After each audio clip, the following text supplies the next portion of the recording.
My name is Richard, and today we have the 2023 Lexus RX 500h in this gorgeous Copper Crest color.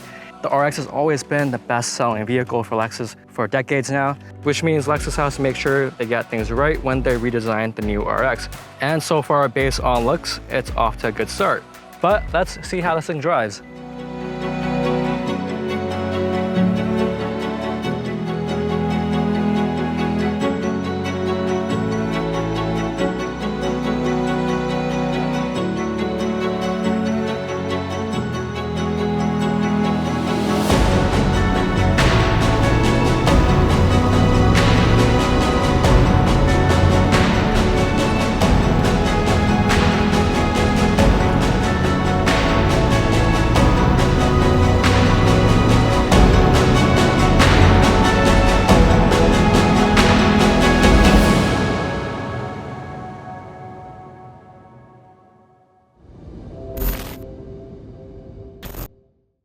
Okay, we are here in beautiful sunny Southern California, and we've got these amazing set of roads, which you can experience all 366 combined system output horsepower, which means there's power from the electric motor and the combustion engine. There's also 406 pound-feet of torque, which Lexus claims gets this car to 60 in 5.9 seconds. So let's put it in sport mode, do a quick launch. A little bit of wheel spin, and we're going. Sounds great too. There is some fake engine noise, but it sounds pretty good to me.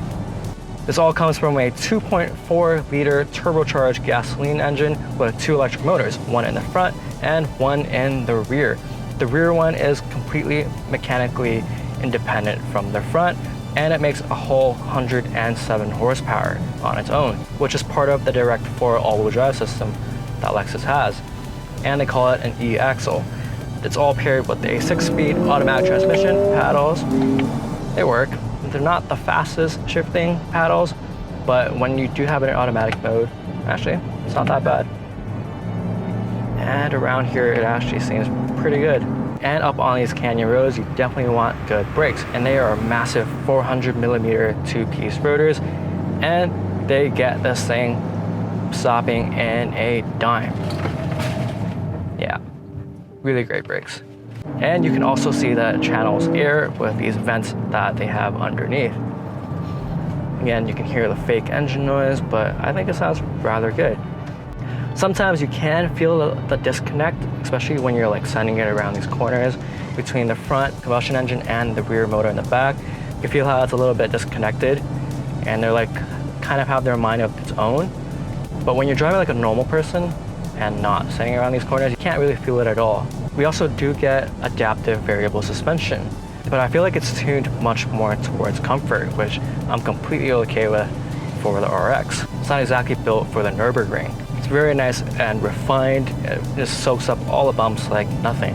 This does have rear wheel steering. They call it dynamic rear steering, and it can turn the wheels up to 4 degrees in the back. A little bit of tire spin here. Very, very nice roads. Holy crap, those mountains. All right, let's see if we can do a U-turn on a 2-lane road. Wow. You don't even need to do a 3-point turn in this thing. That rear wheel steering really helps a lot. This makes this thing really easy to maneuver.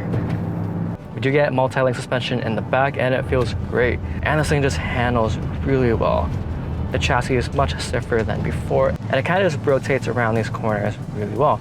But I do think the biggest limiting factor of the RX are the tires. They're not the greatest tires. I believe they are Bridgestone Atenzas, and they lose grip relatively quickly. But I think if you slapped on like Pilot Sports or anything in this car, this thing would be incredible. You don't get any mechanical drive mode button. You do have to click it on the screen. There's a shortcut for it. You do get a normal drive mode and an eco mode and a sport mode. And once you slap it into normal mode or eco mode, what's really impressive about this RX is how quiet and insulated the ride is. Super refined in here, and it's unreal how quiet it gets in here. Even these windows are double paned, and it's extremely quiet. You can't even hear the window motors go up and down. Sometimes you're opening the window and you can't even tell that you're opening it. And watch, when you close the window, notice how it kind of slows down right before it reaches to the top. That's how you know Lexus has paid a lot of attention to detail and just refining everything, just to make it extra quiet. And since it is a hybrid, it pretty much just turns itself off when you're coasting or just going at a slow speed. And it's just all electric mode. You can't really tell unless you're looking at the EV sign that pops up. Other than that, it just turns off and turns back on to save gas. And that just makes it even more quiet than it already is.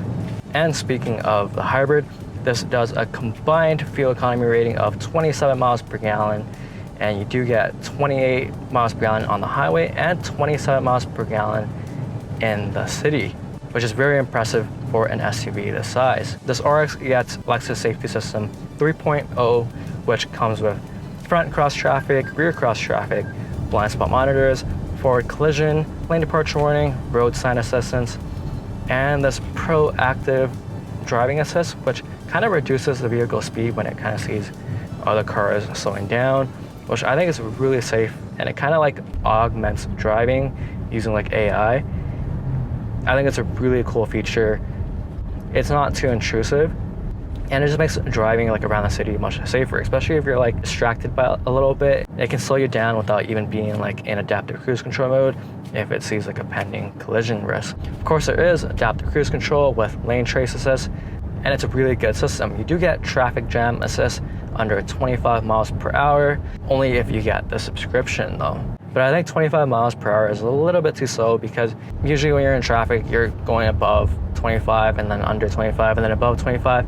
Every single time you do that, it kind of like yells at you to keep your hands on the wheel again. There is a camera here that watches you, and it's a little bit finicky though, because even if you look away for like 2 seconds, it'll be like distracted driving. And there is lane change assist as well, which can help you maneuver into the next lane. I also want to mention the self-parking assist, which you can activate after you stop. You just select a spot and it'll reverse right into the spot for you. It could also parallel park as well, and it actually does a really good job. There are 360 cameras on board, and you have plenty of angles that you can view from. It's doing the whole thing by itself. You don't have to change any gears or touch the steering wheel at all. It's one of the easiest systems that I've ever used. Also, you can use it to exit a parking spot as well. You just click the parking assist button again and choose the left or right and click start. And it'll do the whole thing in reverse for you, basically. Throw it back in sport mode with the shortcut, and again, fake engine noise, but it sounds pretty good to me. Very, very torquey, lots of power with that electric motor, and it really gets you going. Yeah, it's a very linear power band too. It's not like you're getting pushed into your seat immediately. Kind of just a wave of power, and you really get up to speed though. Very solid chassis. This thing just handles great. You get a little bit of understeer, but that's just because of the tires, I think. Other than that, it just hugs these corners. What an amazing car.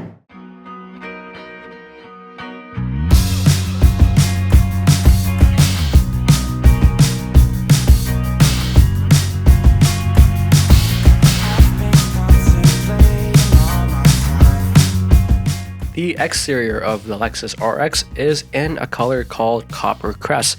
Driving it around downtown LA, it's received at least a few compliments every hour. It's a really nice color, especially in person. I think the matte black 21-inch alloy wheels go perfect with it. You can't really have flashy chrome wheels with this color. And speaking of chrome, on the F Sport, we have absolutely no chrome at all. I like that every single trim piece is black. The huge front spindle grille looks good, especially with those iconic Lexus signature DRLs with the triple beam headlights. Around the side, we get black mirror caps and these door handles that don't actually have any mechanical moving parts. Around the rear, we have these LED taillights that run right across the back. Again, with pretty much every Lexus RX in recent gen, the wipers are hidden under the spoiler, giving the rear a much cleaner look. We don't get the Lexus logo in the back anymore. Instead, we get the whole Lexus text right under the taillight, just like what they do in Porsches now. I think that looks great. No exhaust tips though. Instead, we do get these fake vents, which I really don't mind.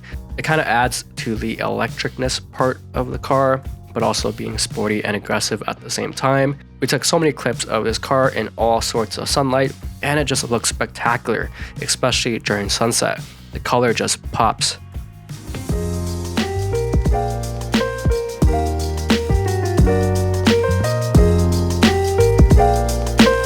Okay, inside the new RX, we have this brand new interior. We have suede across the door here. We've got leather down here, nice and soft leathered up here as well. And we've got a nice soft knee pad. These seats are really supportive. We've got suede on the side, and it's perforated leather. They are heated and ventilated. And you do have a little F Sport logo in the headrest, and it just feels much bigger and roomier than before. I like how the center console kind of surrounds you, like they do in pretty much all Lexus. You feel like the car's hugging you while you drive. We've got these really cool door handles. You just press them to open. They're completely electronic, but in an emergency, you can pull it twice and get out as well in case your battery dies. And it works with the side exit assist, which means if you're parked along a road and there's a car or bike coming and you try to get out, it won't let you get out. It will just give you a warning until the car passes, and then it'll let you open the door. There's this really cool tachometer that you have over here. G meter there, there's a fuel economy gauge, there's your turbo gauge, and your audio. And there's a few different gauges that you can choose from, and they change whether you're in eco, normal, or sport mode. Up there, you do get a really nice heads-up display, and you can control it with these two pads. On this side, you can use it to seek your audio and change your tracks. It's like touch capacitive, so you can like hover on it and it'll show you what it is. And on the right side, it's your adaptive cruise control setting and your lane keep settings. You can't see any of it on the dashboard, which means you have to look at the heads-up display to be able to use any of it, which I'm completely fine with. You do get this completely digital mirror, and you can change it back to the traditional mirror if you don't like the digital one. And of course, we do have this massive 14-inch display. It is really clean. I love the new Lexus layout. It's way more up to date. It's actually a really good OS that you can use as a standalone. It's really simple, to be honest, and the map is massive. And it's actually good enough to use because it's backed by Google Cloud data and traffic information. Hey Google, take me to Costco. And there you go. It loads up pretty quickly. I like how nice and big it is. And then you do have your ambient lighting colors, which you can customize the exact color that you want. Looks really cool at nighttime. You do have mechanical HVAC knobs, and everything else is on the screen. You have an automatic heated and ventilated seat mode, which kind of just adjusts on its own based on the set temperature that you have, and it works with the steering wheel as well. And then you got a pretty big panoramic sunroof up top, and then you got this armrest where you can open both ways. And then this cup holder, you can have, let's say you have a small cup in there, there's a push button here, you can just press it and it will bring the cup up so that it fits properly. It's pretty cool. You also do get Mark Levinson speakers. They sound really good in this car, especially with that noise insulation. And of course, you get a wireless charger, 3 USB-C ports up here, and a traditional USB-B port, and a 12-volt. Lots of charging ports in here. You do get like this really cool backdrop behind the screen. It kind of like curves around the screen. I like how it looks, kind of separates the screen and the dashboard. Over in the middle, you do get a pretty unique shift knob. Pretty simple to use though. Push down for drive, push up for reverse, and then press P for park. You do have brake hold, your trail mode button, and your traction control off button, and your electronic parking brake. On the left side over here, nothing really crazy. You do get your memory seating and your odometer, brightness and trip settings, and your trunk release and fuel cap release. You get this really nice and soft fabric material up here, and you have a sunglass holder. Okay, hopping in the back, we do have a almost 90-degree opening, nice and big doors, and then stepping on in, quite a bit of space. You can tell that it got much bigger than before. These seats are also powered to recline. That's really nice. You do get the same cool door handles, same suede, nice and soft padding here. And something that you don't really see in a lot of cars is ventilated seats in the back as well. And of course, your heated seats and 2 more USB-C ports back here. You also get this pretty nice armrest, cool cup holders, and that's about it. Lots of space. Panoramic sunroof goes pretty far back actually. there is just a ton of space in the back of the RX. We do have a hands-free lift gate in the back, completely powered. The loading height is relatively high because we do have an electric motor back here. You get a 120 outlet back here, and you have these powered folding seats, and they're also powered to raise. There's 30 cubic feet with the seats up, and when the seats are down, it opens up to 46 cubic feet of space, which is pretty average for the class. The 2023 Lexus RX 500h represents an impressive evolution to the luxury hybrid SUV segment. It has the most advanced and latest features out there, a gorgeous exterior design, and eco-friendly performance, which makes it a standout choice for discerning drivers seeking a balance between luxury, fuel economy, tech, and of course, with every Lexus, reliability. It's speedy, but not exactly built to handle the Nürburgring. You can feel its weight, especially with these Alenza tires equipped on the RX. Rather, it's made more for comfort. Something like the BMW X5 may handle a lot better around some of these corners, but the comfort level, refinement, and quiet nature of the RX is next level. The other German luxury brands can't even get near it. There's a plethora of advanced safety and convenience features. The RX 500h exemplifies the brand's dedication to crafting an exceptionally high-end hybrid SUV, combining cutting-edge tech, sustainable performance, and opulent comfort. The RX caters to those who want a reliable and safe driving experience without compromising on luxury and the refinement expected from a Lexus vehicle. That's all, guys. Thanks for watching.